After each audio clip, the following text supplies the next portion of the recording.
शुक्लां ब्रह्म विचारसार परमामाद्यां जगद्व्यापिनीं वीणा पुस्तकधारिणीं अभयदां जाड्यान्धकारापहां हस्ते स्फाटिकमालिकां विदधतीं पद्मासने संस्थितां वन्दे तां परमेश्वरीं भगवतीं बुद्धिप्रदां शारदां। श्री महागणाधिपतये नमः। श्री महासरस्वत्यै नमः। శ్రీ గురుభ్యో నమః. నవగ్రహాల లోపల ముఖ్యమైనటువంటి గ్రహము గురుగ్రహము. గురువు అనుకూలంగా ఉన్నప్పుడు జన్మ జాతక చక్రంలోనే కానివ్వండి, గోచార రీత్యా కానివ్వండి, గురు మంచి స్థానాలలో సంచరిస్తున్నప్పుడు అద్భుతమైనటువంటి ఫలితాలు ఆ జాతకుడికి సంతరించుకునేటువంటి అవకాశాలు ఉంటాయి. కనుక గురువు యొక్క ప్రభావము చాలా ఉంటుంది. ఆ గురువు ముఖ్యంగా సంపూర్ణ శుభగ్రహము, అంటే స్వయంగా శుభగ్రహమైనటువంటి ఆ గురువు యొక్క దృష్టి కానివ్వండి, కారకత్వం కానివ్వండి, గోచార రీత్యా ఉంటున్నటువంటి స్థానము రీత్యా కానివ్వండి, మనకు ఫలితాలు అనేటువంటివి ఆ జాతకుడికి చాలా ఎఫెక్టివ్గా ఉండేటువంటి అవకాశాలు ఉంటాయి. కనుక గురువు ఏ స్థానాలలో సంచరిస్తున్నాడు, ఇప్పుడు గురువు యొక్క ఎఫెక్ట్ ఎలా ఉంది ద్వాదశ రాశుల వారికి అనే విషయాన్ని మనము తెలుసుకునే ముందు, గురువు ఉత్తమమైనటువంటి ఫలితాలను సాధారణంగా 2, 5, 7, 9, 11 స్థానాలలో గోచార రీత్యా సంచరిస్తున్నప్పుడు శుభ ఫలితాలను ఇస్తాడు. 3, 4, 10 స్థానాలలో సంచరిస్తున్నప్పుడు మధ్యమమైనటువంటి ఫలితాలను ఇస్తాడు. 6, 8, 12 స్థానాలలో సంచరిస్తున్నప్పుడు దుష్ప్రభావాన్ని చూయిస్తాడు. జన్మస్థానంలో సంచరిస్తున్నప్పుడు కూడాను కొన్ని విషయాలను మనము దృష్టిలో పెట్టుకొని మధ్యస్థమైనటువంటి ఫలితాలు ఇచ్చే అవకాశాలు ఉంటాయి. అంతేకాకుండా గురువు యొక్క ఫలితాన్ని మనము క్రోడీకరించి చూడాలి.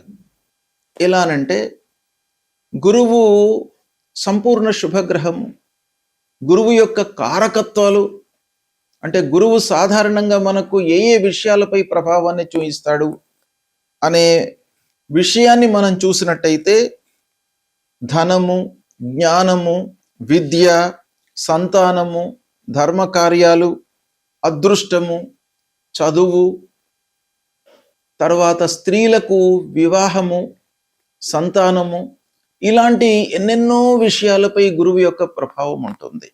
ఇవన్నీ కూడాను గురువు యొక్క కారకత్వాలు.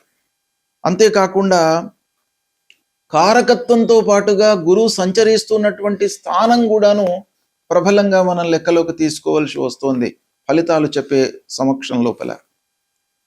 ఆ స్థాన బలం కూడాను ఉండాలి. అంటే కారకత్వము, స్థాన బలము కలిసినట్టయితే శుభప్రదమైనటువంటి ఫలితాలను ఆ గురువు ఇస్తాడు. అయితే విరుద్ధ స్థానాలలో సంచరిస్తున్నప్పుడు, అంటే అశుభ స్థానాలలో సంచరిస్తున్నప్పుడు గురువు నైసర్గికంగా స్వభావరీత్యా శుభగ్రహం గనుక మిశ్రమ ఫలితాలను ఇచ్చేటువంటి అవకాశాలు ఉంటాయి. కాబట్టి గురువు సాధారణంగా ఏ స్థానంలో ఉన్నప్పటికీ ఎంతో కొంత మనకు మేలు చేసేటువంటి అవకాశాలే ఉంటాయి అనేటువంటిది మనకు శాస్త్ర వచనం గనుక గురువు యొక్క ప్రాధాన్యత చాలా ఉంది. అయితే ప్రస్తుతము గురువు మిథున రాశిలో సంచరిస్తున్నాడు. మిథున రాశి అంటే బుధుని క్షేత్రంలో సంచరిస్తున్నాడు. బుధుడు గురుగ్రహానికి సముడు, అంటే గురువు బుధుడికి శత్రువు, బుధుడు గురువుకు సముడు అన్నమాట. అంటే సమశత్రుత్వము కలిగినటువంటి రాశి లోపల గురుగ్రహము సంచారము చేస్తున్నాడు. పునర్వసు నక్షత్రంలో 1వ తారీఖు, అంటే 1 జూన్ 2026 వరకు సంచరిస్తున్నాడు. దీన్ని దృష్టిలో పెట్టుకున్నట్టయితే మనకు 12 రాసుల వారికి ఎలాంటి ఫలితాలు ఉంటాయి అనేటువంటి విషయాన్ని మనం తెలుసుకుందాం.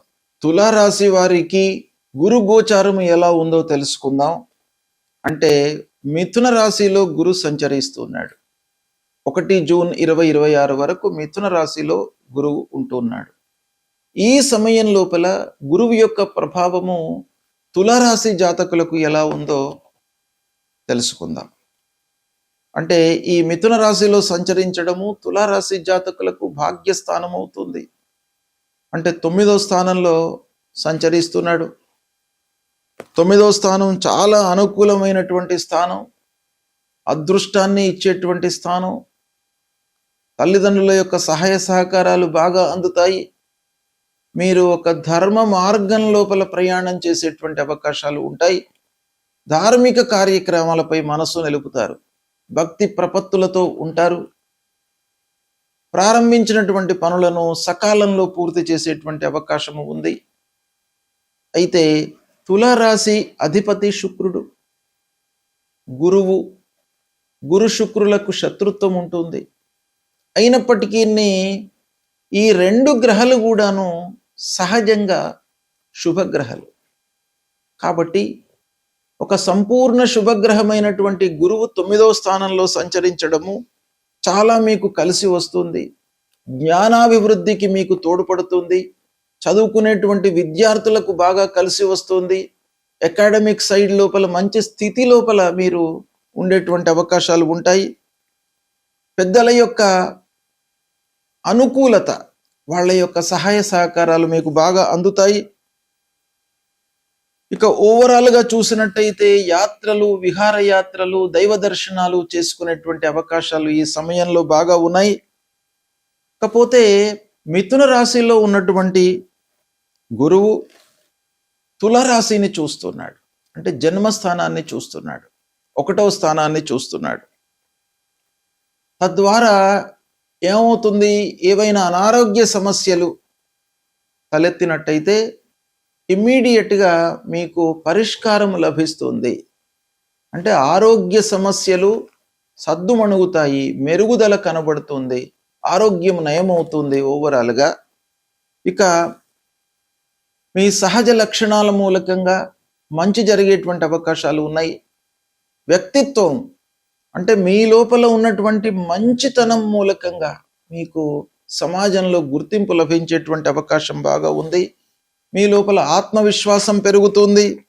ధైర్య సాహసాలతో పనులు చేస్తారు. దానికి బుద్ధి విచక్షణను కూడాను జోడిస్తారు. ఇక అన్నదమ్ములు, బంధువులు, ఆత్మీయులతో కొంత మీకు సహాయ సహకారాలు అందుతాయి. వాళ్ళ మూలకంగా మీకు మంచి జరిగే అవకాశాలు ఉన్నాయి. కమ్యూనికేషన్ స్కిల్ మీకు డెవలప్ అవుతుంది. మీ మాట తీరు లోపల ఒక మృదుత్వము రావడం మూలకంగా ఎదుటి వాళ్లను ఆకట్టుకునేటువంటి అవకాశాలు బాగా ఉన్నాయి. అంటే వాక్చాతుర్యం బాగా పెరుగుతుంది. తద్వారా మీకు పనులు చేకూరేటువంటి అవకాశాలు ఉన్నాయి. పిల్లల విషయంలో మంచి జరుగుతుంది. వాళ్లకు సంబంధించినటువంటి చదువు, ఉద్యోగము, సెటిల్మెంటు, వివాహాది శుభకార్య ప్రయత్నాలలో మీకు బాగా కలిసి వస్తుంది. స్వయంగా కూడాను మీరు చదువు లోపల రాణిస్తారు. అంటే పిల్లల విషయమే కాకుండా మీరు కూడాను స్వయంగా చదువుకోవడానికి ఎక్కువ అవకాశాలు ఉన్నాయి. దైవానుగ్రహం లభిస్తుంది. ఉన్నత విద్యకై విదేశీ ప్రయాణాలను చేపడతారు. శుభకార్యాలు చేస్తారు. కుటుంబం లోపల శాంతి, సామరస్యము, ఆనందము, సౌఖ్యము వెళ్ళి విరిసేటువంటి అవకాశాలు ఉన్నాయి. ధనము, రాబడి, స్థిరాస్తుల మూలకంగా మీకు డబ్బు అందుతుంది. గౌరవ మర్యాదలు పెరుగుతాయి. ఓవరాల్గా మీకు ఈ సమయము అంటే 1 జూన్ 2026 వరకు తులారాశి వారికి గురువు యొక్క అనుకూలత బాగా ఉంది. కాబట్టి మీకు 90% గురువు మూలకంగా శుభ ఫలితాలు ఈ సమయం లోపల కలుగుతాయి. 10% మట్టుకు ప్రతికూలత ఉంది. స్థానం 9వ స్థానం, గోచార రీత్యా మంచి స్థానంలో గురువు సంచరిస్తున్నాడు. సహజ శుభగ్రహము.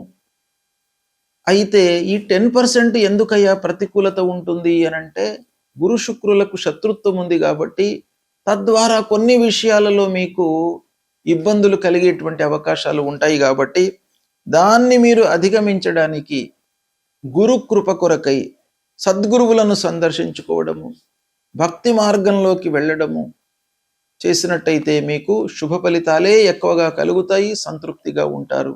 గురువు ప్రతికూల అనుకూల మధ్యస్థ స్థానాలలో సంచరిస్తున్నప్పుడు మనము తప్పకుండా పరిహారాలను చేసుకోవాలి.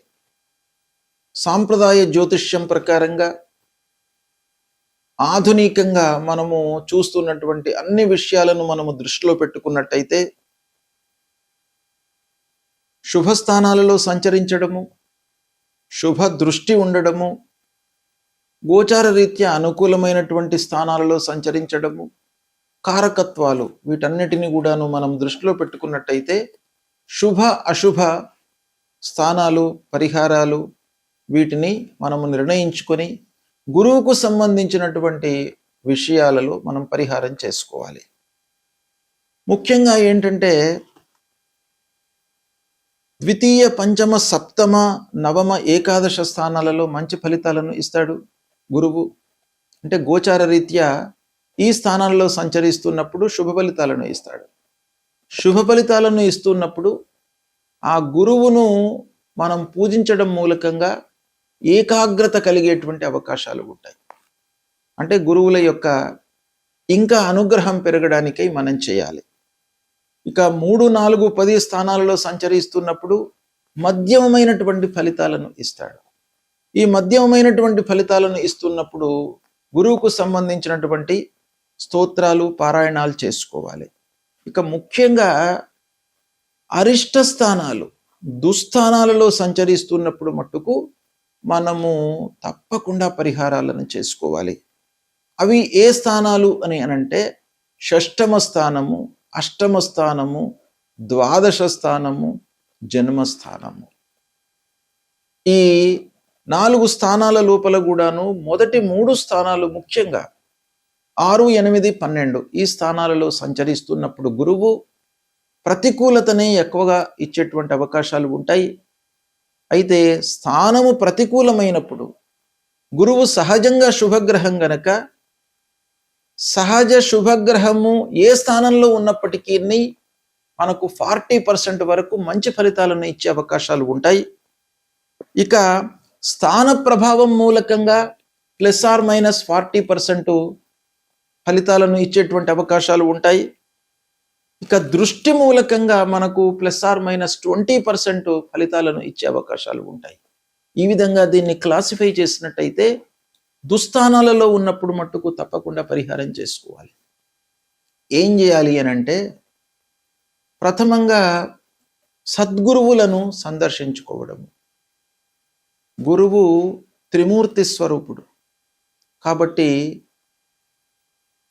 ఆ గురువులను సందర్శించుకోవడము, వాళ్ళను సేవించుకోవడము, వాళ్ళు చెప్పినటువంటి ఏదైనా కూడాను ఒక అనుగ్రహ భాషణను మనం వినడము, గురువుకు సంబంధించినటువంటి మూలమంత్రాన్ని జపించడము, దేవానాంచ ఋషీణాంచ గురుంకాంచన సన్నిభం వందనీయం త్రిలోకానాం తం నమామి బృహస్పతిం అనేటువంటి మూలమంత్రాన్ని చదువుకోవడము, తల్లిదండ్రులను సేవించడము అన్నిటికంటే కూడాను మనకు ఉత్తమమైనటువంటి పరిహారంగా శాస్త్రంలో చెప్పబడి ఉంది. తల్లిదండ్రులు ప్రథమ గురువులు, తల్లిదండ్రులు ప్రథమ దేవుళ్ళు, అన్ని విద్యా బుద్ధులు అన్నీ కూడాను మనకు ఇచ్చి మన జీవితాన్ని నిలబెట్టినటువంటి వాళ్ళు తల్లిదండ్రులు. కాబట్టి తల్లిదండ్రులకు మీరు సపర్యలు చేయడము, వాళ్ళ గురించి తెలుసుకోవడము చేసినట్టయితే తప్పకుండా మీకు ఆ గురువు యొక్క అనుగ్రహం లభిస్తుంది. కనుక ప్రతి వాళ్ళు కూడాను 6వ స్థానము, 8వ స్థానము, ద్వాదశ స్థానము అంటే 6, 8, 12, 1 ఈ స్థానాలలో సంచరిస్తున్నప్పుడు మీరు తల్లిదండ్రులను సేవించండి. వాళ్ళ యొక్క అనుగ్రహం మీకు లభిస్తుంది. తద్వారా మీకు గురువు మూలకంగా కలిగేటువంటి ప్రతికూల ఫలితాలు మీకు శాంతి చేయబడతాయి, తగ్గుతాయి, తక్కువ మోతాదులో మీకు అనుభవంలోకి వస్తాయి. వాళ్ళ యొక్క అనుగ్రహం లభిస్తుంది. ఇది మీరు పాటించండి, శుభ ఫలితాలను పొందుతారు. శుభం.